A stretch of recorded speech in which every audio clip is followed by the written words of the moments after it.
Hey, you guys, I'm Ashley. And I'm Liz, and this is the Besties in the Books podcast. Ooh, Welcome. one and all.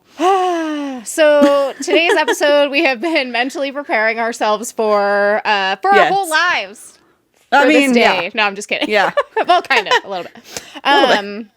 You know, we just want to say buckle up for today's spoiler-free episode. There'll definitely be a little bit of spoilers, but we're going to be talking about the books that traumatized us. But it's childhood edition. Woohoo! So fun. Yeah. Yeah, there's a whole rhyme and reason to this, which we'll get into and explain. We're not just putting this out there to re-traumatize any of you potentially listening. But, you know, so there will be some book spoilers for these books. However, they came out quite a long time ago, and quite a long time ago. You guys will get why that's funny in a little bit. But yeah, we'll still give a little bit of warnings, but as it is, most of this episode will be spoiler free. Yeah. The thing that we really want to make sure to emphasize before we get into this discussion is, first things first, you guys really need to, take heed of these trigger warnings that I'm about to lay out for you, and just really make sure to, take care of yourselves first. If you think that any of these things might be too upsetting for you to listen to, we'll make sure, before we get into that section where we're going to be addressing those particular triggers, we'll let you know so that you can either earmuffs for the next section, or you can just choose to bypass it altogether. That's the most important thing. For us, I think that we're finding that a lot of these topics that we're going to be discussing today are wrapped up in some bigger issues that I think when we talk about them with each other actually help us to feel better and heal. And we'll get into that a little bit more as we move forward, but we just want to make sure to kind of say that your mental health comes first, your emotional well-being. So please just take these trigger warnings seriously. We're going to be talking about school shootings. We're going to be talking about child abuse and violence against children. And we're going to be talking a lot about religious trauma. So we laugh because we have to. Okay, if those things don't excite you, maybe move along. No, I'm just kidding. But like I said, well, as we go through this episode and we hit on every book that we're going to be talking about here, we'll let you know this is the trigger that you need to, consider when moving forward in this section specifically, and this is the book that we're going to be giving spoilers for. So just go into it knowing that we'll make sure to, let you guys know every step along the way. But before we get into it any further, we just want to say thank you for being here and for listening. Yeah, thank you for being here. And if you are new here, make sure to follow and subscribe anywhere you listen to your favorite podcasts, including YouTube. And Liz talked about skipping ahead. In any of our videos on YouTube, there are chapter markers that you can actually, if you scroll along the bar of the video, you can jump to different sections. So whether we're talking about what we are today, where it's going to be covering some specific books, there's a certain book that you don't really want to hear about because of past trauma that you also are dealing with, or because you're just not interested. That's okay too. You can skip ahead to another section. And then same thing when we're talking about, more lighthearted fun stuff, which we tend to have a sarcastic, humorous note. So even today, there will be an undertone of that or a overtone, because that's just how we deal with things. But, if you need to skip ahead in certain sections of other videos that we're talking about book specifics, so you don't get any spoilers away, you can always check that. There are some on our podcast, but I don't know how to navigate it. And most of us are just kind of listening and doing other stuff when we're listening to podcasts. But for YouTube, that is there. And then while we're at it, make sure to follow us on Instagram and TikTok at Besties in the Books Podcast. We're having so much fun over there. Yeah, it's been awesome. It's getting interactive. You guys are the best. So thank you so much for following us on all the places. We're having a blast. We appreciate you guys so much. So, yeah. Okay. So, we just want to say also, I just feel like I'm talking to you guys like I would normally talk to anyone about these topics. I feel like we also need to say that we do deal with things with humor. I think a lot of us do. And that doesn't necessarily mean that we're making light of these topics. It doesn't mean that we're not taking them seriously. It just means that you got to get through it somehow. And I feel like if laughing about it helps, then it helps. Yeah. Right? Yeah. And also, we felt compelled to do this video for multiple reasons. You know, like Liz said, we'll talk about a little bit more what it's going to be leading into, but also being on social media now, even as toxic as it can be, it's also extremely healing and therapeutic to know that like we weren't the only ones to experience these, you know? I mean, and the stuff that we talk about today, I know for me, Liz is one of the only people I've ever talked about this stuff with, you know, a little bit with my husband, but he's not into books as much, so he doesn't quite relate to me. But finding out that there's a whole group of us that have dealt with these things in silence and kind of, you know, created a foundation for who we are, whether it made us go opposite or not, or whatever it may be. And I think it's important as we're reclaiming our millennial like favorites that we loved, you know, and so many people like the guy you sent me that's wheeling around the 7-Eleven.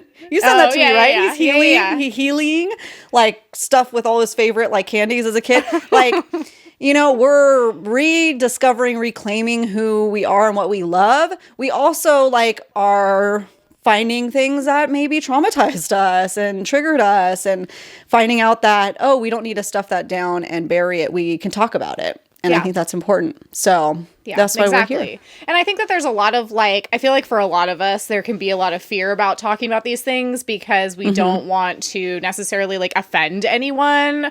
Like if one of these books that we talk about that we said traumatized us as a kid is a book that you really like we're not also not here to judge you about that either. No, like that's totally it's how we took away from it, you know? Exactly. And I do want to say too, like just to go back to the point that you were talking about earlier, this is not related to any of the books that we're going to be talking about today, but it is very on topic. So one of the books that I read this past week was actually, I got approved to read an arc by C.J. Lead for American Rapture. And that book is very, very, inundated with a lot of ideologies and sentiments that a lot of us growing up in the church, specifically a lot of the, you know, mega church kind of born again Christian vibe, a little bit of Catholicism mixed in there from like the 90s experienced. And so one of the things that I had popped up on my Instagram story was, you know, are you healing from a lot of these things that are discussed in this book? Because I was quoting it a lot. And I can't remember the exact percentage, but I want to say a lot of people voted on that poll, and I think it was 87% said yes, they were. Whew. Yeah. And so you're definitely not alone. I had many people reach out to me and send me voice memos and, you know, different things, just kind of sharing like little bits and pieces of things they still deal with to this day or things they're still trying to heal from. And so that's why we're doing this episode. Dude, and guys, episodes to follow. I am like, I told Liz this before we started, but I'm starting my period this week, so I'm already tearing up. Like, I'm not typically very emotional, but you know, this topic, it's very emotional for us. And Liz and I were talking about this just last time she came down here, just kind of unpacking some of the stuff that we've not really needed to think about, you know, and now are just digesting and thinking about. So, you know, yeah, that's it. The fact that it's affected that many people on just your polls, it's like this, we should be able to talk about this in a judgment-free zone from one way or another and be able to, you know, all heal together on that journey, you know? So thank you for joining us, guys. Yeah, we really appreciate it. Just know that there are so many of us out there. If you read one of these books and you've been like, it's been haunting you your whole life and you never thought that you could really talk to anyone about it, just be like, send us a DM. Like, we'll talk to you about it all day long. You know what I mean? Or however long you want to.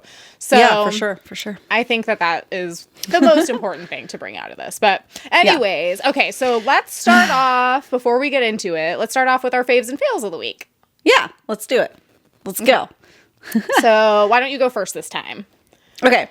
My faves and fail of the week. Let's start with my fave. It's very simple, but I'm just going to say I'm such an adult. I'm so excited because we just bought a new outdoor table that I'm really excited about. Oh, cool. Yeah. It is summer. You're watching this when my kids are now out of school. And I'm like, we're traveling a lot this summer, but the days that we're home, like, I don't want to just be stuck in the house. And where I live, I was thinking about this the other day. It's like the worst. Okay, I love where I live, but it's the worst kind of suburbia because it's almost a city, but it doesn't have the benefits of being a city. Like, it's a sleepy town, so all the stores close at like 8. But then, but then you have like the city size yards, which is non-existent. We have a very small side yard, and it's Southern California, so it's extremely expensive, down here, real estate is. So we have a very minuscule side yard, but I like to be able to be outside, So we cleaned up the backyard, and there was this really cool table from World Market. We got a great deal. I saw it in person in like April, and I was like, oh, okay, I really like this. It's called like a beer garden table, and it's real acacia wood. I don't know if that's how you say it. Whatever. Sounds right to me. So it's like a table and then 2 benches. So the set was going to be like $700, and I sent it to my husband, and we're thinking about it, but I just have a way of just like stocking things and waiting until they go on sale. And it did. So I got it on sale for less than $500 for real wood. Nice. And it pops up on the bottom, so you can store it. It's amazing. If it's still available when we post this video, I'll link it for you guys to get it too, because I want everybody to have one, because we used it last night. We set up a little dinner out there, and it was just so nice. Cool. And to be able to sit with because we don't even have a dining table inside our house, because when we had one, we weren't using it. But now that the kids are older, it like kind of sucks not having a dining table. We just made that it's like our house is set up weird, so it's like a play space instead of a dining area, because there's a fireplace in there. But then if you cover it with a dining table, then you cover up the fireplace, and it drives us nuts. So this way we have a place to chill outside and eat, and the girls are loving it, so we're excited. That's my favorite. I love it. You just made me excited, because I'm like, cool, now when I come down in October, I can enjoy it. No, it's and it's so nice, and our lime and lemon tree have grown so beautifully, so it felt very peaceful out there. Aww. Which was great, because it's been a long time since we were able to do that. Yeah, so then my fave, buckle up for this one. My fail, sorry, buckle up for the fail. Oh, no. Is just when you think, yeah, I'm not that clumsy. Oh, no. Well, I haven't told you this story yet. I was saving it for this. Yeah, okay. So my little one, she's 3. She, as a treat, likes to take a shower in my shower sometimes and all that. So she's like, I want to take a shower in your shower, Mom. I'm like, okay, that's fine. So I was showering her, but I was wearing socks because it was still cold in the house. And I didn't want to step into the shower to reach the soap. Okay. And she's sitting playing with a couple toys, and I'm hosing her down. So I'm reaching to get the soap and have my hand on the side wall.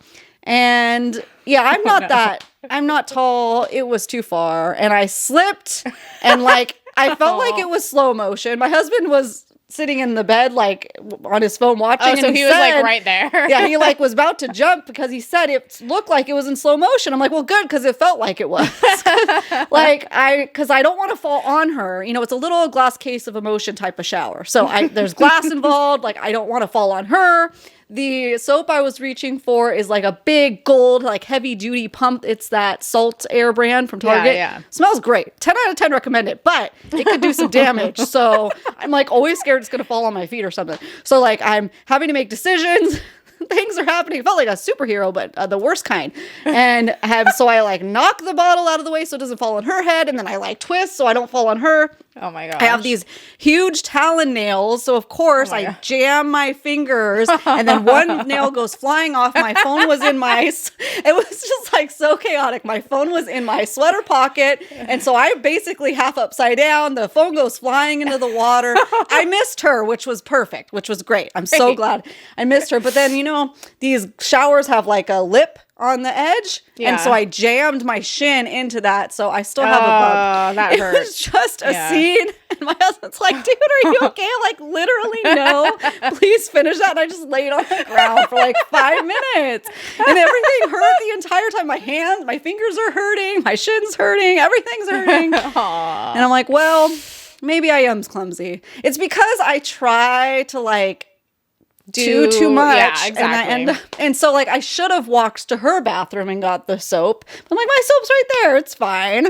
Yeah, I should have taken off my sock, because I didn't want to, who wants a wet sock? That's the worst. I should have just taken the sock off. So I would say lesson learned, but probably not. Yeah. Probably do something like that again. So that was my fail.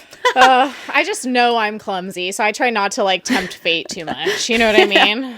Jeez. It's good. That's good. Oh my gosh. Glad you're okay. Glad you're okay. Yeah. Glad she's okay. Oh, yeah. Glad that Jeff got to witness that firsthand. Yeah. Oh, it was great. It was great. So, All right, let's hear yours. Let's go. okay, so my fave for sure was my readathon I did this last week. Mm-hmm. Yeah, like hands down, my fave for sure. I ended up reading, I ended up reading like 8 books. Ooh, that's great. Which was cool. Yeah, I mean, there was 3 novellas in there, which is totally fine. But yeah, I read a lot of good books. They can't all be 1,000 pages, Liz. Come on. I know. 8,000 pages. Well, of course, my brain is like, should I even count these as books? And I'm like, yes, they're books. Like, just because it makes up for it makes up for the thousands that you read. 1,000 pagers. But it was good because usually I end up skipping over those shorter books because I'm always reading these like epic fantasy long sagas, and so I'm just like, oh, I'll get to that later. But yeah, I ended up reading several that had been on my TBR for a while, which is great. Nice. Everything was a 5 or a 4-star, so also great. So yeah, I read Adjustment Day by Chuck Palahniuk. I know I had talked about potentially reading something by Chuck Palahniuk on a previous episode. That one has been on my TBR for a while. That was that was a crazy wild ride. For sure. So that was good. I read, my favorite one was American Rapture, which I had gotten approved for the ARC like a couple days before my readathon started. So I was like, ooh, great. That was by far my favorite read, I think, of this time. Yeah. And that was the same author who did Mayfly, right? Yes. Which I also gave 5 stars and am obsessed with. So yeah, if you're into Mayfly, this one's coming out in October. You will love it probably as well. Lots of religious unpacking though. So go into it knowing that. And then I finished another one last night called I Who Have Never Known Men. And it's basically like, one of my clients had told me to read it, and it's about this I guess she's a girl at the time who's living in like essentially an underground bunker with 39 other women, and she had never been outside that she can recall. When she was like little, she had been outside, but she doesn't remember anything. The other women have been there for 12 years. Everyone's been there for 12 years, but they can't remember how they got there, what happened to put them there, or really where they are or anything. They just know they're in this underground bunker, and there's these guards that are guarding them 24/7.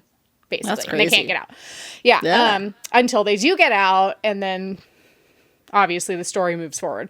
It was really interesting feminist science fiction if you're into that. I was a little bit disappointed in the ending, but it was still a really good story, great writing. So yeah, there was some good that was my fave of the week, just reading a bunch of good books. Yeah. It was awesome. That's great. My fail, which is not really a fail, but, was that when I went into this vacation, I was like, okay, I'm going to read a bunch of books, and then I'm also going to, for once, like, actually watch a TV show.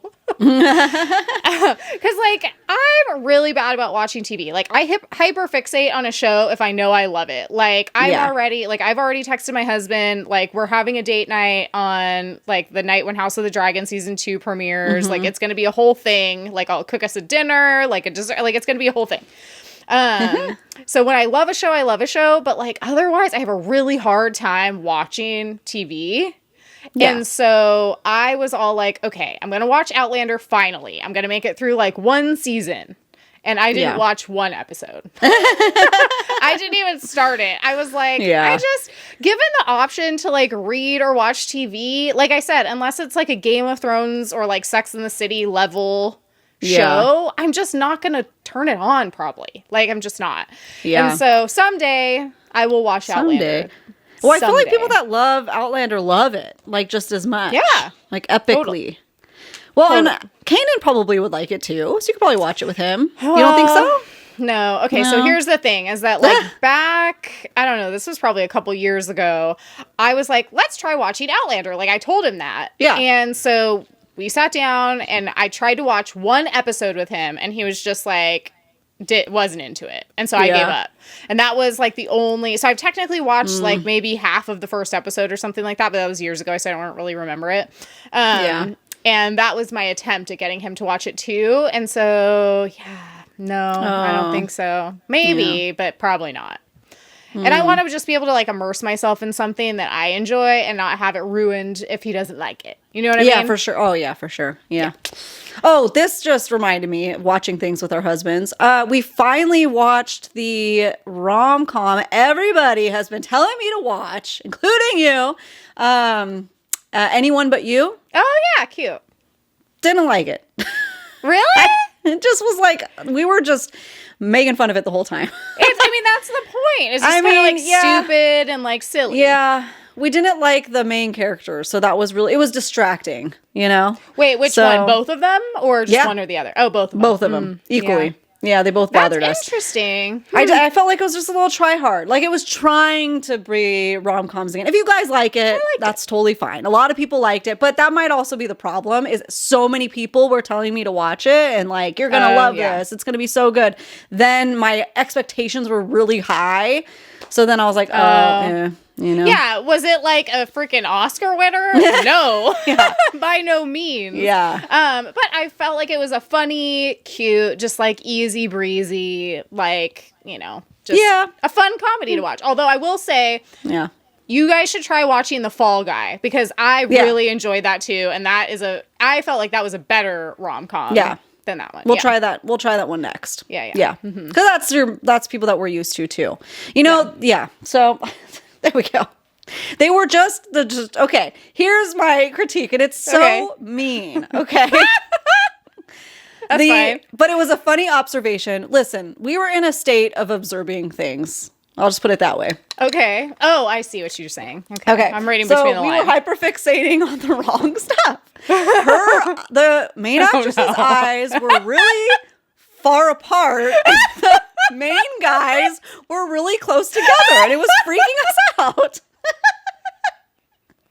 So it was just the juxtaposition to us that felt jarring anytime they were on camera together. We're like, oh my God, that's kind of hilarious. That's in a different state, maybe, you know, and without it being hyped, maybe. But it wasn't for us. It's like rom-com critique with Ashley and Jeff after dark. That's what was going on there. Exactly. Oh my God, that's hilarious. That's hilarious. But we had a good time, like, making fun of it together. Yeah. So that's why I didn't try to include it in a fail or anything this week, because, like, it was still fun.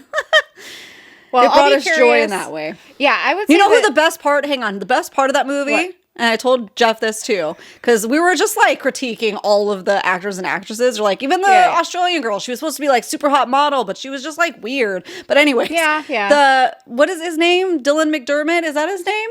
He's the guy from my best friend's wedding. He's the main, he's Julia Roberts' best friend. He was the best part. Because he's always going to be a silver fox. Yeah. But his character wasn't great. I just mean, like, the best, like, he fit the rom-com mold the best, but maybe it's because it's so ingrained in my brain. I think that's what it is. I think that it's like, when you think of rom-coms, you think of, How to Lose a Guy in 10 Days. You think of, 27 Dresses, My Best Friend's Wedding. Like, you think of all those that we grew up with, and they have a nostalgia factor where I feel like these new ones don't, right? So it's like, it's missing that for us. Like, well, it felt like they were trying to make it that way, and I get turned off if I feel like it's a try-hard. I felt like it was a try-hard. So, a lot of little one-liners. That's the point. It's supposed to be stupid. It's supposed to be natural, though. I don't know. I guess, but not I'm really. too critical, but... Well, at least in the state I was in. I'll be so curious to hear what you have to say about The Fall Guy, because I feel like rom-coms are making a comeback. And Emily Blunt and Ryan Gosling were perfect, in my opinion. Yeah. And they're definitely a step or two above the other we're already used to them, too. Yeah, exactly. So, yeah, it was great. Anyways, so... Now that we've talked about that, let us know. Have you seen it? Did you like it? No. Yeah. Okay. I'm glad that people like it, because any movie that people love these days, like, it's going to snowball into bigger and better things. Yeah. Like if the big wig little producers of these movies, the fat cats of the movie industry are seeing these rom-coms are making the money again, they'll make more rom-coms. So that's fine. Yeah, you know, totally. I'm great. I'm happy for what it's going to do for the industry. I don't know. Everything's been such a dull dud lately, you know. I miss it. So Yeah, no, we talk about exactly. nostalgia all the time here. I did see that Will Ferrell. Okay, we're just gonna keep talking about stupid movies. I did see a preview for. It's a movie coming out next year, so it's not coming out anytime soon. But it's Will Ferrell's got a new movie coming out that actually looks really cute, and I think it's him and. If I'm remembering this right, is it him and Kristen Bell, maybe? I think so, but it's basically like the premise looks like he and her both end up in the lobby of this hotel because her sister's getting married and his daughter is getting married. And they realize that the hotel has double booked the weddings. Oh, geez, And so that's the problem. And chaos ensues. Yeah. But it looks so Will cute. Ferrell's great. I love everything he Me does, too. so, Me too. And she's great too. And she's so cute. Yeah. And I loved her in Bad Mom so much. She's so funny. So yeah, I'm pretty sure that's who it was and that's what it was about. It looks really good. So I'm looking forward to that. So we're hoping the comedies are coming back. Yeah, okay? That too. All right. Okay. That was a nice, like, easing your toes into the water, you know? Yeah. I think we're nice and warmed up now. Totally. Hope you guys are too. Let's go. Let's do it. Let's unpack this. All right.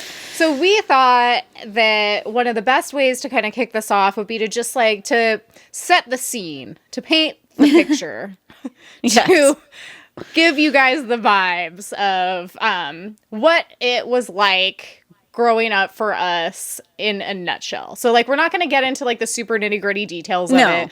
We're just wanting to kind of give a little bit of context to the situation so that you guys understand like where we're coming from, because otherwise it just wouldn't make a whole lot of sense. So like for me, you know, if you guys have been following us for a while, you know, listening to the podcast, so we both grew up in very small, technically we were in different towns, but kind of the same town, very small rural areas. So my mom growing up, she was very religious. So she was part of the like born again Foursquare Church Christian situation. She had come from like a Mexican Catholic background. And I say was because, to be honest, I don't really know. I haven't talked to her about this in a while. I should talk to her about it. I don't really know exactly where she stands on that now, but at the time when we were growing up in the 90s, very, very big into the 700 Club, the Billy Graham revival situation, you know, sent us to church camp, sent us to youth group, lots of, you know, when I think of church camp, I remember people speaking in tongues and people, you know, healing each other and that kind of level of intensity. I remember she'd send money to the 700 Club all the time. That was always a point of contention in our family with my dad. And to her, the most important thing that we could do is go to church. So we used to go to church every Sunday, and most of the time also every Wednesday, which would be youth group. And so that was kind of my life until I moved out of the house. Essentially. So very, very inundated in that community, which has some pros. I mean, I met a lot of cool people, but then at the same time, I met a lot of uncool people. And, you know, there's a place for that kind of thing in the community. And then there's a lot of aspects of it that are problematic. So, you know, but that is where I was in this whole scheme of things. So what about you? Why don't you just give us like a brief overview of kind of like where you're coming from? Yeah, so small town, parents are, it's hard because we never like labeled ourselves as religious, but yeah, that's the word. You know? And we didn't have a specific church all the time. My parents did hop around to different churches, and that could be taken as a pro or a con. I don't know. We got to see like a lot of different ways that people practice Christianity, or however you want to say it. And that was because of where we were. We were like probably 40 minutes from like the part of town that Liz was from. So we had like different drives we could take. We were like centralized to different areas to go. So I remember one of my first memories of church was a local church closer to my middle school with those like 100 kids, K through 8th. And I don't remember a lot about that church necessarily, but from my older brothers and sisters, it was very fire and brimstone type of speak. So this has a lot to do with the books that I'll be talking about. So that kind of premise of the 90s, I felt like that was a big sect that was going on within the Christian and religious communities, was fire and brimstone, end of days talk. And then we went around to different opposite into actual town. Like we went and tried different churches there and ended up at one that was kind of, I feel like churches always try to call themselves non-denominational, but they weren't. This was a Baptist church, I believe. And he always ended up, like every month, I know there was a discussion over end of times, kind of trials and tribulations, that kind of dark, depressing, scary for a 8-year-old child to hear. So that was the kind of like stuff that I remember. I didn't really go to Sunday school very often. I didn't like it. I don't remember why I didn't like it necessarily, except that there was a lot of unkind people. It was just vibes, like why, so it was a lot of that. So that's interesting that you say that, because, and I'll just interject for a second, is going to Sunday school was something that was basically a requirement in our household. And so I would go every Sunday for as long as I can remember, basically, until I moved out of the house.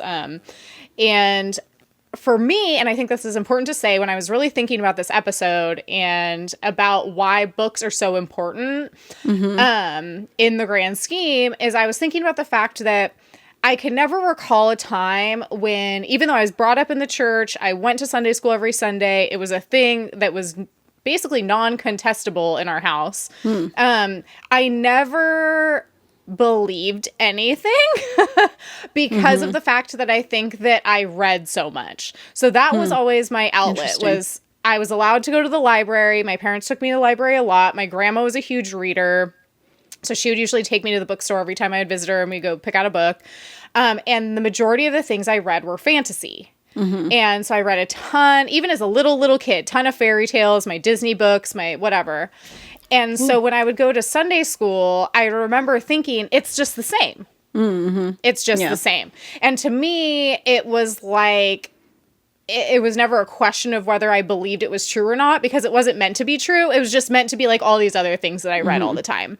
And so I didn't really realize how problematic that could be until I was older and realized that that was a problem. Because when I was little, I was like, oh, it's just more stories. Like, it's just, and I think, luckily, like our church, for the most part that we went to, at least when we were in the little kid phases, wasn't too fire and brimstone. They got a lot more doomsday-y once you got into more of like the preteen teen age. But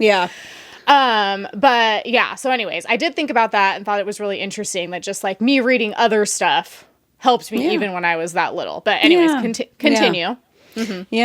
So with the Sunday school aspect, we went to a church like at almost every Sunday. It wasn't often that we would skip it, or usually it was because they're in between churches or something.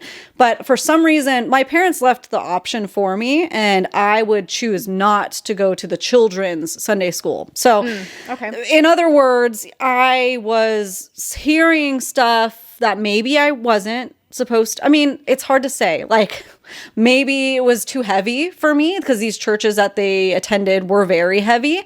And for whatever reason, I chose not to be a part of the children's programs. I didn't want to be, maybe because I didn't want to be away from my parents. I am very shy. I found out later on growing up that, and these were all churches that were not a part of my school. So my school friends weren't there, and I had, I come from a family of 5. So I'm used to interacting with my family and not having to put myself out there and make friends in other ways. So maybe that was a factor. I don't know. Whatever it is I probably was hearing stuff that wasn't age appropriate. And as an adult, I feel like I can say that. At the time, I don't blame my parents. I think they did the best that they could. If Ashley doesn't want to go, she doesn't have to go to that. She can hear this too. They talk about it. They would talk about it all the time. Religion, Christianity was a huge discussion in our household all the time. I have 5 brothers and sisters, and so that's kind of where I am at. We did go to church camp and stuff starting at 6th grade. We did not go to the one Liz went to because my parents were even freaked out by your church. Like, I'm sorry. You don't even hear about Foursquare anymore. Like, I never hear it like called that, but even your church freaked my parents out. So we didn't even try hilarious. That's we hilarious. knew people there, they were friends with them, and that whatever camp that was, like, they were like, you can't go to that one. So what was it called? Hold on. Now I need to know. Has anyone gone to, it was like, oh no, it was in Sonora, California. I do remember that. I remember where it was, but I'll have to, Old Oak, maybe? Old Oak Ranch? That sounds, that sounds right. Did anyone go there? Please DM us. Please let us know. And then I went to Hume Lake, Yeah, right? I went to Hume Lake, and I actually loved it. I have no, like, qualms about it even to this day. I worked there for a summer in between junior and senior year. I loved it. So starting in, I mean, this is something to unpack and probably a different episode, but like starting in high school is when I started seeing issues with the church because I was able to go to so many and see how so many different ones operates. I would see a reoccurring theme of, you know, money and tithing, and eventually by high school we were going to mega churches, and I have a big problem with mega churches. Sorry, you know, like everybody's gonna have their own feelings, but this is my feelings in that, and that's just where we're coming from when we talk about this stuff. So I started going to Hume Lake in 6th grade. I loved it. What I loved about Hume Lake was actually the part where there were different pastors every week. So you had like a new, and it wasn't, there were some that were fire and brimstone, but it was very like Bible based instead of what felt like an ulterior motive most of the time, because they only have one opportunity to talk to these kids, you know? So I just liked the way that was done. But otherwise, it was fun. It was great. I have no trauma regarding Hume Lake. It was great. We had a great time. Yeah, I mean, for me, I loved going to summer camp because I liked being with my friends. Yeah. I think that's where my church was a little bit different. It was like a lot of people I was friends with went there. Yeah, so and that's it was like helpful. It was like a social time for me, you know? Yeah, I think it is for a lot of people even still. And that's great. If people can find like joy and community in that space, I'm happy for you, you know? Yeah. But yeah, as far as the summer camp thing went, we were required to go, I want to say, to at least 2, maybe 3 church services a day. And they would get really, really intense with the like speaking in tongues and like healing people stuff. Like to this day, I remember that being really freaky to me when I was a kid going to these camps. I went to your church with you in high school and somebody was speaking in tongues. And again, really? I'm sorry, we're not trying to pass judgment, but it freaked me out. Yeah. I mean, we're just saying how it makes us feel. And then, I remember being and a then kid reading about freaked Chuck Palahniuk, one of his books, like talks about dissecting all of that and that kind of stuff. And, you know, it's just very interesting. I don't remember. I don't remember now. I'd have to research it, but he talks about the perfect storm to create that kind of environment. So it's I just was, back to me, I was like, whoa, you know, again, reading, how important reading is, enlightening yourself. Yeah. Well, and it's just, okay, so this always makes me laugh. Did I send you that video? I know I reposted it some time ago where it's like when you walk into like Home Goods and they're playing like the jams that you grew up in, like listening to, you know, like the worship songs. It's like, okay. And I know I had a bunch of people reach out to me and tell me that they have all those songs deeply ingrained. Like literally, if you were to put one on right now, I'd probably be able to sing along and know all the words. Mm-hmm. If those things are so deeply ingrained in your brain, like imagine what these ideologies can do. And I think that that's like so important to unpack. Just like how acknowledge. And acknowledge like how deeply ingrained these ideas are. If like literally, you could put on like Christian jams from the 90s and I'd probably know like every single song to this day. And it was everywhere, you know? It was everywhere. I mean, at least for our household and friends and everything, especially in a small town, I think too. Yeah, so, everywhere. Yeah. Everywhere. So, all right. Well, that's a little basis of where we're coming from with some of these. Before we get into the actual books. Okay, so I'll go ahead and start. Oh, I have an itch on my nose. It's like so itchy. Okay. I've been having horrible allergies. The wind is horrible where I live right now. And it's like my nose has been so itchy, but then my eyes have been terrible. Like, they don't look super red right now, thank God. But, like, they were really bad. It's really, like, want to scratch my eyes out level, honestly. Yeah. So if I'm scratching, sorry. Okay, so the first book, and I need to kind of, like, bring up my little notes, because here's the thing. When we do series like this, usually we'll reread books. We're not doing that. No, we're not doing that. So because of the fact that I haven't read these since probably middle school, I had to bring up like little summaries so I could even remember exactly what they were about. I just like did a little refresher ahead of time. So, okay, my first book that traumatized me is called A Child Called It, One Child's Courage to Survive. So this came out on September 1st of 1995. I remember reading it probably sometime in maybe the 6th grade, somewhere around there, somewhere like that. Yeah. I think, not positive, but that's what I would guess, somewhere in the like late elementary school, early middle school kind of zone.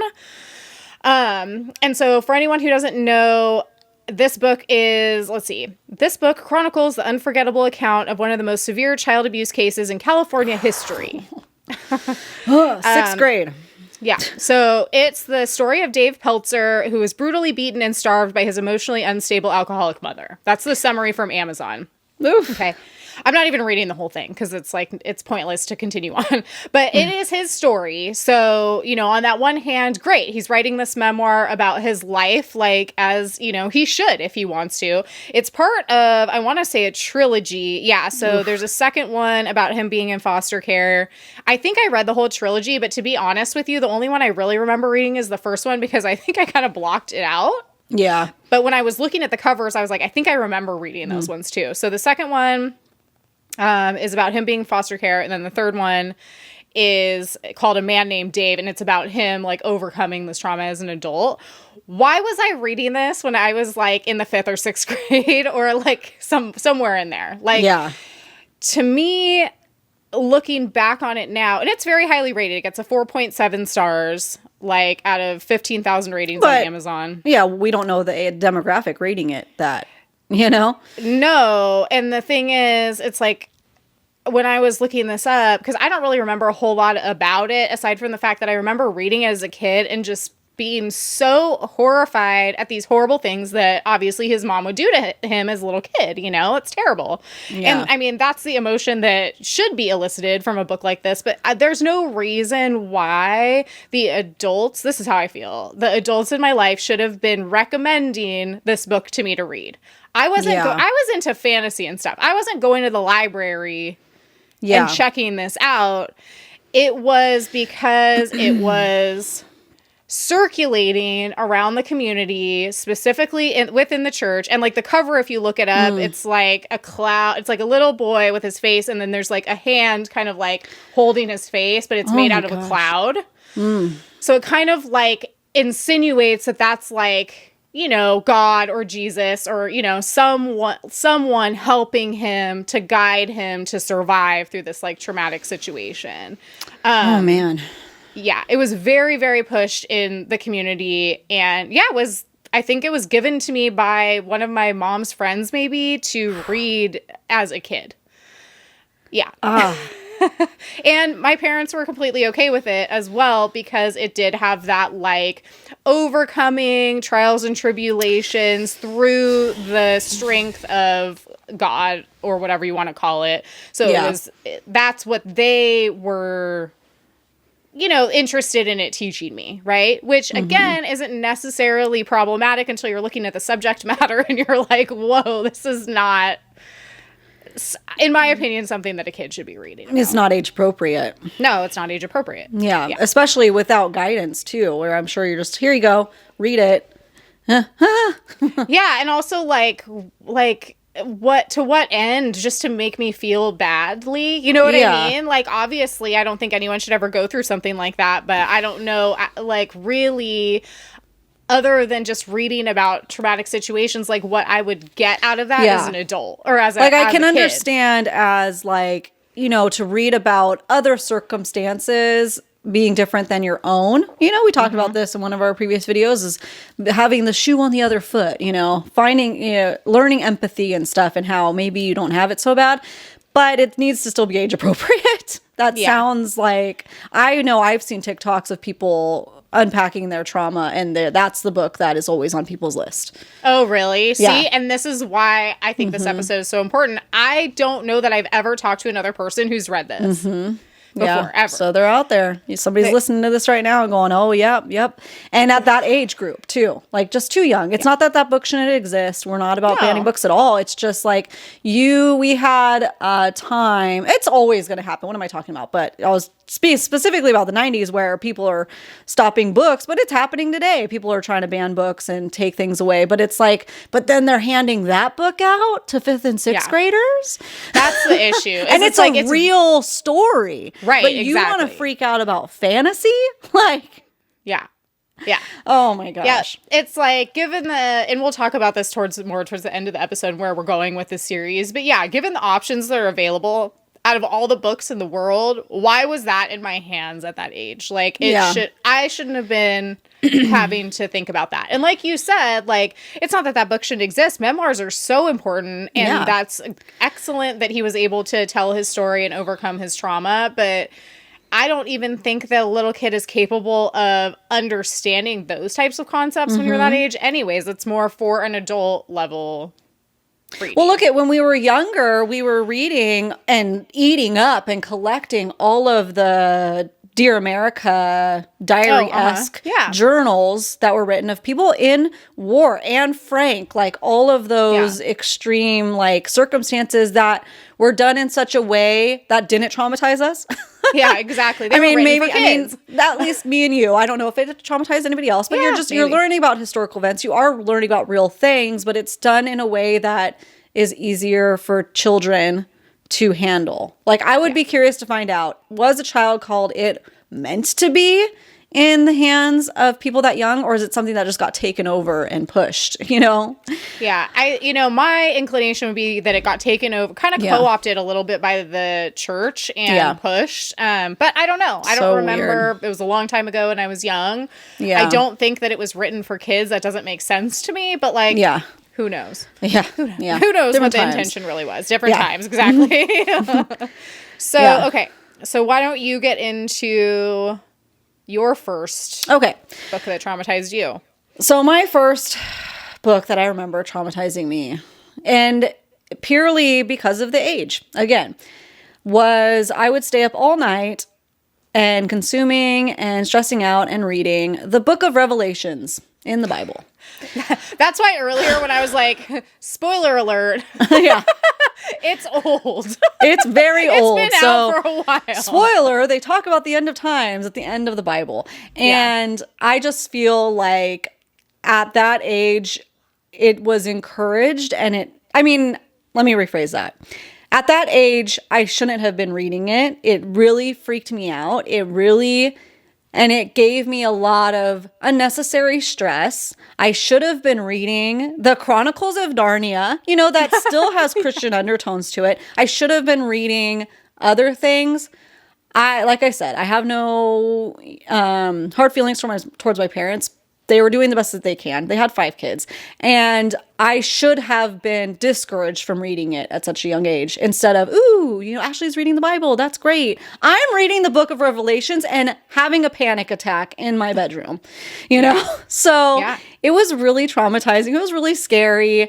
I would study it almost to be able to watch for signs. Because like I mentioned in, that little part of our upbringing, I feel like I had a good childhood, but when it comes to that part, I talked about the foundation of it. So not only am I staying up all night, reading it in my bedroom and having nightmares and being freaked out and creating anxiety in myself, but I'm hearing it when I go to church. I'm hearing my parents talk about it. I'm hearing it everywhere. So it feels very real and now. And as a kid, it was too much. It really harmed me. In a way that I will have to actually probably go and seek therapy one day to really unpack it. I'm not ready to do that yet, but it was hard. It was really hard to go through, and it caused me a lot of pain. And I was probably between the 4th and 6th grade. Too young. That very I young. feel like a lot of this is from that time. Yeah. You know, where I feel like we're very like, I don't know, what's the right word for it? Like impressionable. Yeah. Yeah. Yeah. I feel like the part that's so, at least for me, when it comes to like, reading the Bible and things like that, because we are all also encouraged to do that, was the fact that a lot of that responsibility was put on the shoulders of kids. So it's like, and to clarify what that means, it's like terrible things will happen to you if you don't live this very specific certain way. Yeah. And like, basically, I mean, not to sound like over dramatic, but really this is what is happening is the devil will come for you and your family if you don't do X, Y, and Z perfectly all the time. Yeah. And the level of stress that can put on someone, so anyone really, but someone too young to process that information, that can cause long lasting effects for sure. For sure. Yeah. Yeah. So that's mine. That was mine. And yeah. Well, mine will also, I'll go over more when I talk about my second book because it leads into that. Yeah. But why don't you go ahead and talk about your second book? Okay, so my second book, let me just pull up my little summary about this. I have some kind of interesting things to say about this one too. I have interesting things to say, so just just stick around and listen. Just a heads up too, like we want to make sure that we're really clear. This next part's going to get into like trigger warning for school shootings. I know that, you know, a lot of people have been dealing with a lot more than we had to when we were kids growing up. So, yeah. Just getting into that now. So my second book that traumatized me, that really has stuck with me for a long time, is called She Said Yes, The Unlikely Martyrdom of Cassie Bernal. Mm-hmm. And so again, I must have read this around the same time. Let me see here if it says when it came out. I want to say like it came out in like the same year that Columbine happened. Okay, so for anyone who doesn't, like, I'm pretty sure it came out later that year. It's somebody from, allegedly, right? So, okay. Or inspired by. It was published on September 1st, 1999. So, no, this is what makes this book so problematic, and we'll get into that. Right. And what I find to be really fascinating about this, now that I'm an adult. But for anyone who doesn't know, Cassie Bernal was one of the teenagers at Columbine High School who was shot and killed in that shooting. So... that is, in fact, true, for sure. This book was published by her mom later on that year to tell the story of her daughter's life, which I don't think is problematic at all. She talked about her faith. She talked about, as far as I remember, it was basically like kind of like a mini little like autobiography, like as much as you can have is like, you know, how old was she? 16 or 17 when she died, which is super tragic and horrible, obviously. Yeah. But the whole premise of this book, the reason why it's called She Said Yes, is because the whole story is based on this idea that she was essentially asked by, you know, one of the shooters if she believed in God, and she said yes, and then they killed her. And so it has since been researched and discovered that that didn't actually happen. So the fact that she was there and that she, you know, was very, very outward about her faith in Christianity and obviously believed in God and lived these certain ways, like that's true. Like we're not, you know, disputing that. But the whole interaction between her and the shooter that essentially made her, I mean, it says the unlikely martyrdom, like that basically made her a martyr for Christianity, we've now found out was not really true. And so first of all, I wanted to say, and I have it right here because it's one of my favorite nonfiction books. Okay, so this is a book called Columbine, written by Dave Cullen. So for a while, I was hosting a true crime book club. This was years ago. If you guys ever want to read a book that's exceptionally well researched, down to every little detail about what happened at Columbine, and how the media handled it, which I think is a hugely important part of that story. This book, is so, so good. Like, I always have a hard time calling books like this good because Right. it's obviously the subject matter is extremely terrible and horrifying, but it is researched in a way that it's very ethical and reported on and really, it was a great book. So highly, highly recommend it if you're wanting to know what did happen at Columbine in a little bit more detail. Actually, a lot more detail. It's pretty long. It's like, I don't know, probably at least 500 pages. But the reason why I think that this book was so important in my life was because, again, it was very, very, it got picked up by these churches and was essentially just like everyone needed to read it. It was like they might as well have just like passed out free copies to everyone with the expectation that all of us read it. Again, you know, I was super young, probably in middle school at the oldest when I read this. And I think it also is important to talk about the fact that, as horrible as it is to say, when we were in school, this was like the only school shooting we had heard of. Yeah. It was not, we didn't do active shooter drills when we were kids. At least I didn't. I don't think that you guys did either. No. When we were in school. You know, we did fire drills, we did earthquake drills. I feel like that's all I really remember. This wasn't really something that was on our radar. What a privilege that was. You know what I mean? We didn't realize it at the time. So also I think that context is important because you're taking kids who have previously never thought of this. Yeah. And, you know, it's already horrible that, you know, we heard on the news what happened. Yeah. And then, you know, you're giving in this book to a whole bunch of Christian, you know, quote unquote Christian kids raised in the church, that basically this is now, in my opinion, the expectation. Yeah. Yeah. And this is a real fear that you need to fear every day you go to school or anywhere. Yeah. Yes. That's someone's going to come up to you and ask you and put you on the spot. Do you believe in God? And you need to be ready to die. Yeah. For what you believe in. And so that's already freaky. You know what I mean? That's already, in my opinion, completely like just inappropriate in all ways possible. It's just unnecessary trauma that you are now handed over and said, well, you sit on that, kid. Like, you figure it out and have fun, because any moment, any day, anytime, that's going to happen to you. So be prepared. Yeah. So what are you going to do as a kid? You're going to sit there and hyperfixate on that what you're told is very possible scenario. Yeah. And I mean, now that as an adult looking back on this, that wasn't even really what happened. So that's problematic within itself. So like, great. Worried about that for nothing.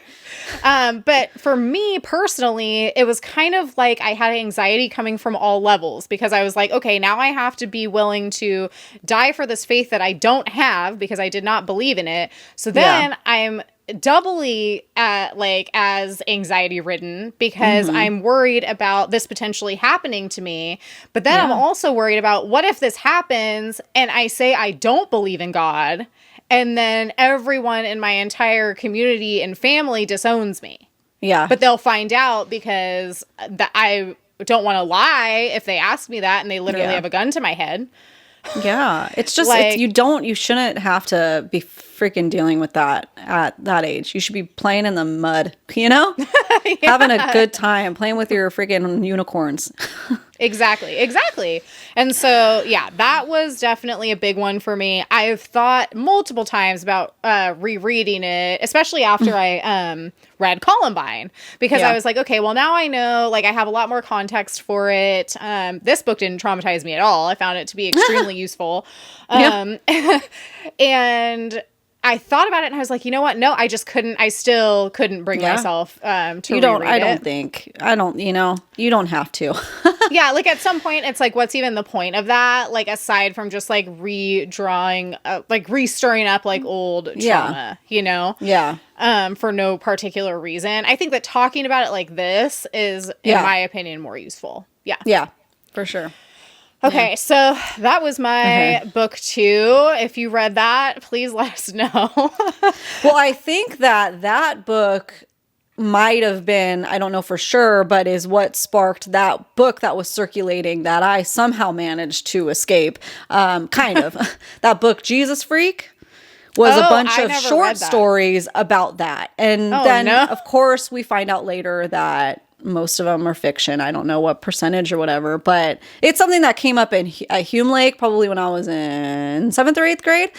That book was published, and it was a bunch of short stories. And I do remember one sermon being all about that, exactly that, and being left with having to deal with that too and unpack it. So not reading it, but being practically read the book, a lot of short stories from it. So I'm sure a lot of people out there have read it, and they probably have thoughts too. So my book comes at the heels of me digesting Book of Revelations at an inappropriate age. And when I was thinking about it, I was like, you know what, I probably, because I'm given the Bible and saying, here, knock yourself out, go read. Okay. It was the most entertaining part. I mean, so of course a kid's going to go to that. Everybody's talking about it. I want to see what that's all about. Oh my gosh, this is so scary. And, you go from that, I tried reading Genesis, and it's just like so-and-so's fathers, mothers, brothers is the father, mother, brother. It's like a lineage book, whatever. So I go skip over to the ending, find out what's going on.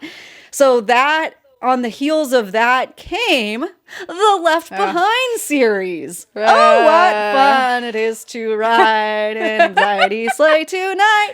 I have to laugh or else I'll cry, because that series damaged me so much. They first had the adult books, and I remember my parents reading them, and I don't even think they finished them, but shortly thereafter, the children's version came out, because why not? That just sounds great. I didn't even know that. I didn't even know they had a children's version. Oh my gosh. I read a few of them, and I don't know if I finished them or not. I felt like I had to, at that point, because I don't want to do the wrong thing. Well, why don't you explain just a little bit of just a little bit, like what are, for anyone who hasn't read or heard of it, like what are these books about? Okay, so the Book of Revelations, right, at the end of the Bible is the Book of Revelations. They talk about end of times, signs you'll see to expect, the ending days and the apocalypse and judgment days and all of that stuff.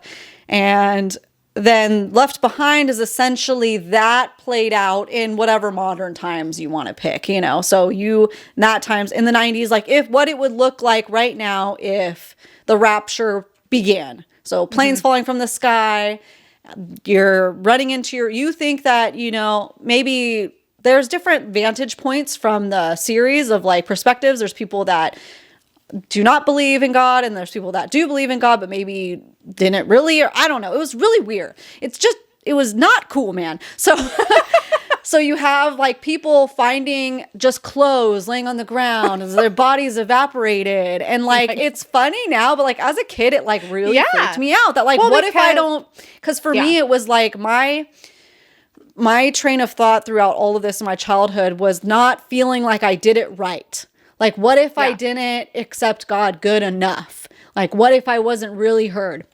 Because I had preachers every week telling me they feel this. God talked to them. Like, and literally. That never happened to me. And when that doesn't happen to you as a kid, for me, how I took it is I'm not doing it right. I need to make it right. I need to do it right. So I don't want to unpack all this right now, but for me, reading those books did spark OCD tendencies.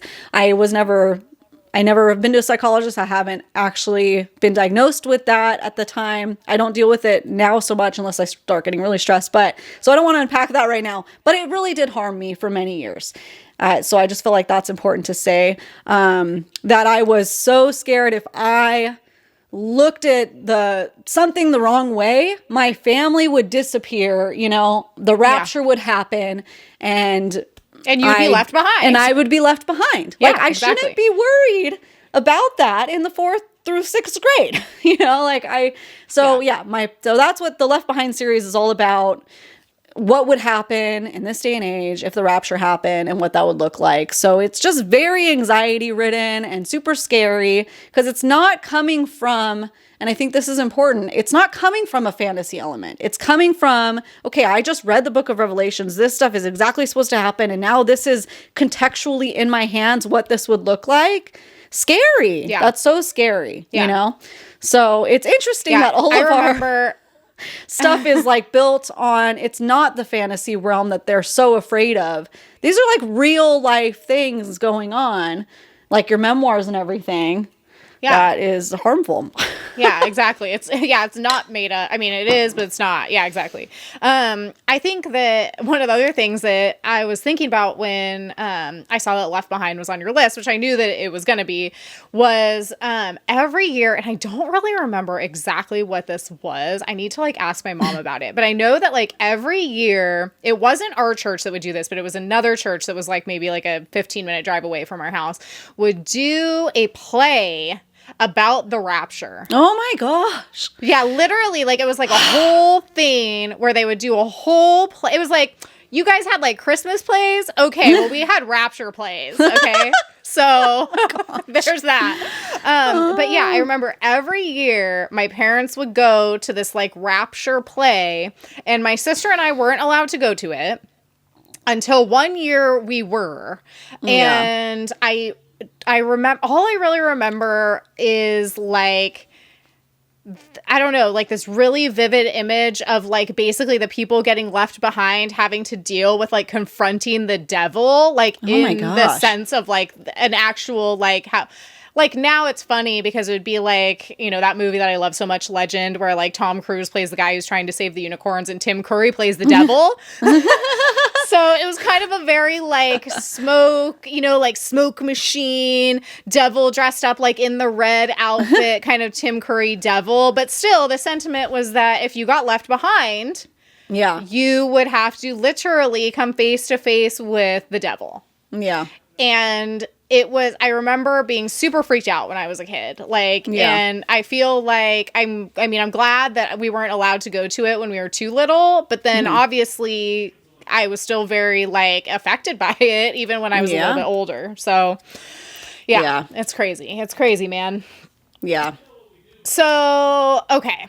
So I think that's enough like trauma for today. Did you guys like that? Was that fun for you? Was that great?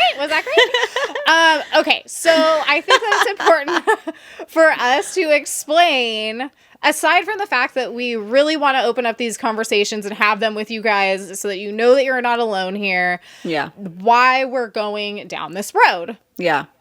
Where this path is taking us. Yeah.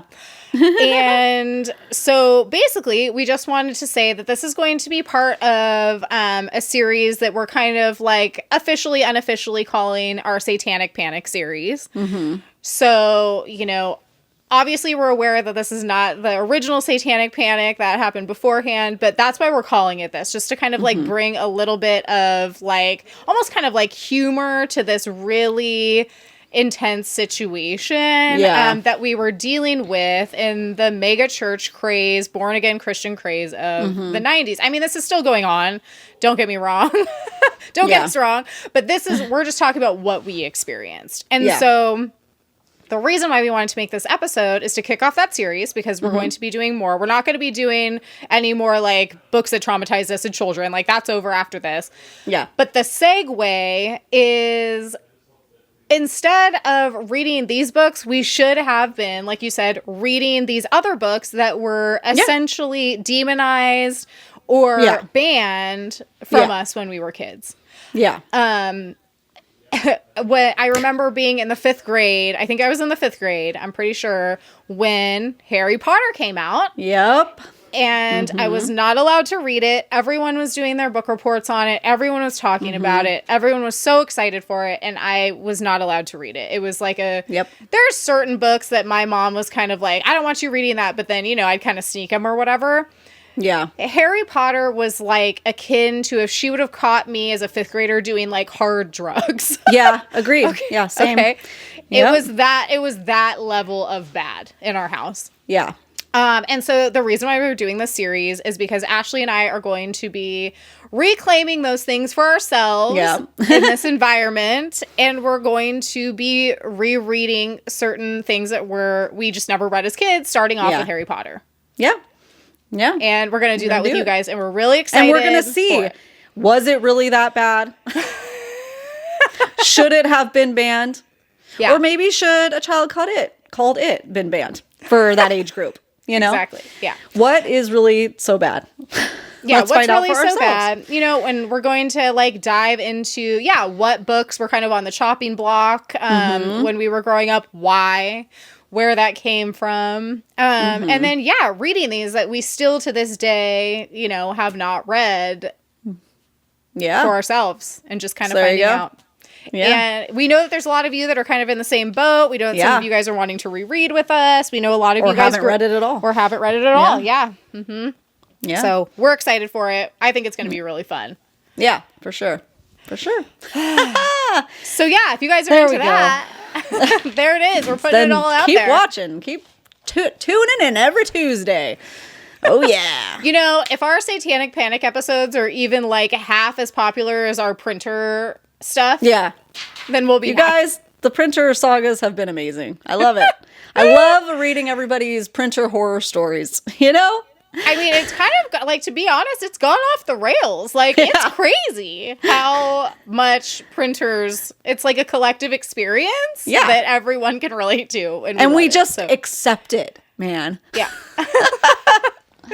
It's crazy.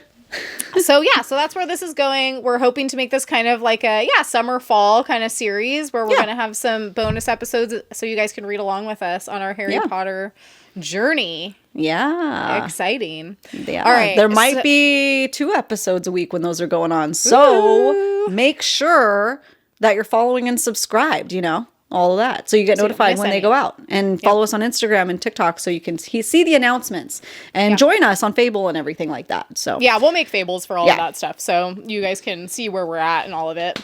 Yep. Cool. All right. So should we wrap up this episode with our Smash or Pass? Of course. We got to leave it on a light note. You know? Yeah, we got to leave it on a light note. Even though we didn't get too deep, too heavy, we still got a little deep and heavy. Yeah. Mm-hmm. So, okay. I thought this was really funny because I actually saw someone posting about this today on Instagram, and she posted a couple funny things about it. And I was like, oh, that's very timely. So I saved her post to share when we actually air this episode so that I could share those with you guys. So Smash or Pass. Okay, I forgot. I made a note for myself. I'm so glad I did because I forgot about this. Okay, so originally I wrote down Smash or Pass King Trident, like the gum.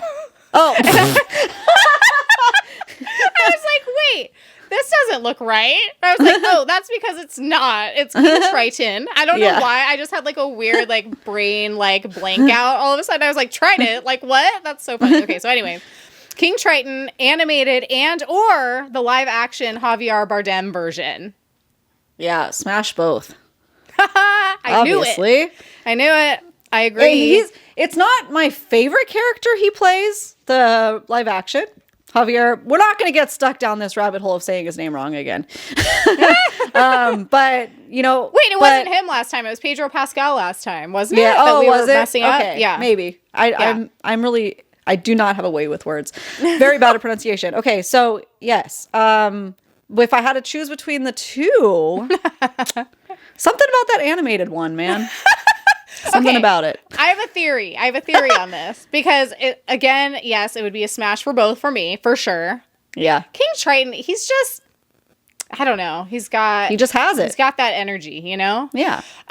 Okay. It's big Zeus energy. Yeah, he's got big daddy energy. That's how it is. Sorry, I said it. Okay, so the thing with the live action is I love Javier Bardem. They couldn't have picked a better King Triton, right? He's great. Yeah. The thing that I think makes the animated version a little bit more like desirable on some levels is that he's a lot meaner. Maybe it's that. This is my theory because I think that's what it is. Because I remember watching the live action one. I think I was at the theater. Yeah, I think I was at the theater with Big Group. And I was like, I really liked him, but he was a little bit too, nice. Yeah, something was, off for me. So maybe it was that. Yeah, because, what did we love about King Triton? He busted into her little grotto and he has his super, he was enraged and then destroys all of her stuff. And it was, horrible. But then at the same time, it's you like that energy. And he just didn't really, the live action version, it's they had to make it a little bit less crazy because it would have seemed too crazy if a real person was doing it, I think. Yeah. You know what I mean? And and it's 15 years later.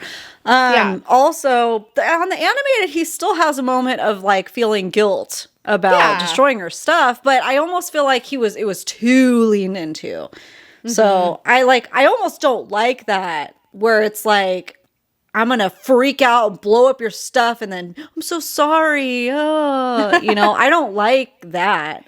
Yeah. Maybe that's subconsciously playing. If you're gonna do it, I don't know, be a jerk. If you're gonna be a jerk, be a jerk. Just be a jerk. Yeah. Don't be a golden retriever later. He was definitely a lot more forceful and angry in the animated version than the live action version. Yeah. So that's my theory behind it. But either way, it's just smashes all around. I'm sure there's someone out there. This is why we love doing these polls. I'm sure there's someone out there who's going to be a pass on him and I'll be like, all right. Yeah. Can't do it for everyone. Yeah. Yeah. Okay. We have yet to get someone who's 100% either way. Yeah. Merlin almost got it. Almost got it. But you know what? It was me that changed my answer. I'm the 1%. I changed it when I thought about it that day.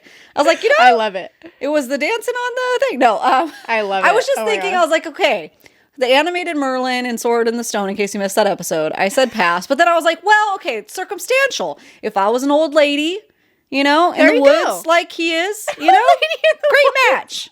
Great match. Great match. Yeah. Who I am now, no. But if I was a different person, yeah. Yeah. Because he has something to him. He's sarcastic. He's a little grumpy. He's funny. Good sense of humor. He has a good beard. I like his beard just fine. It's really twirly. It looks really soft. It does look soft and wispy. But in a good way. One of those cats, the Persian cats, they're soft. Oh, yeah. Like that. It's great. So cute. Okay, so for you. Okay, all right. Smash or pass, Darkwing Duck. Darkwing Duck. Let's get dangerous. You sent me those reels of that guy. I know. Making them, so I was like, oh, that's going on my list. I'm going to say pass because I was never really into that. Smash. Yeah. That's hilarious. I love it. Because he's like Batman. Yeah. But if I was a duck. Okay. If I was a duck, I think that's what it is. If I was a turtle. If I was a duck, then smash. But it's not because some of the characters, right, where it's it doesn't matter. It doesn't matter if I'm a turtle. It doesn't matter if I'm a duck. It's a smash. I'm not a mermaid. I'm not a mermaid. Yeah. And King Triton. None of this is real. None of this is real. Where are we right now? Anybody that takes it seriously, that's on you. Yeah, exactly. Nothing to do with us. So if I was a duck, smash. I'm just thinking logically here. Of all the duck options we have, he's the top. He would be the best duck for sure. Yeah. He's dangerous. He's dark. He fits the bill. He does. Get it? Oh my gosh. The duck bill. Okay, we've had enough what a time. of us. No. They've had enough of us. If you're still here, thank you. We appreciate you. I know this was a roller coaster of an episode, so thank you guys so much. Like we said, our DMs are open. If you need to talk to us about any of this, we are definitely open and we can hash it out, man. Yeah. You are not alone. You are not alone in this. And let's continue to keep the conversations open in life. Because I think when we have shame or guilt or we're scared, we can tend to close down and put up walls. At least I do. And being able to be in my 30s now and realize, oh, wow, I'm not alone in these things. It's very healing and has helped me a lot in my adult life. So we hope that it's helped you guys or that you just had fun and you listen, whatever this does for you. Thank you for being here, you guys. Yeah, and make sure to subscribe, follow, all those things at Besties in the Books Pod. Everywhere. We're everywhere. Yep. You can't miss us. Just look for us and we'll be there. We'll be there everywhere. Looking around the corner, hiding in the walls and the ceiling. Hey guys, smash your pass. How's it going? Yeah, exactly. All right, guys. Thank you so much, and we'll see you next Tuesday. See you next Tuesday. Bye.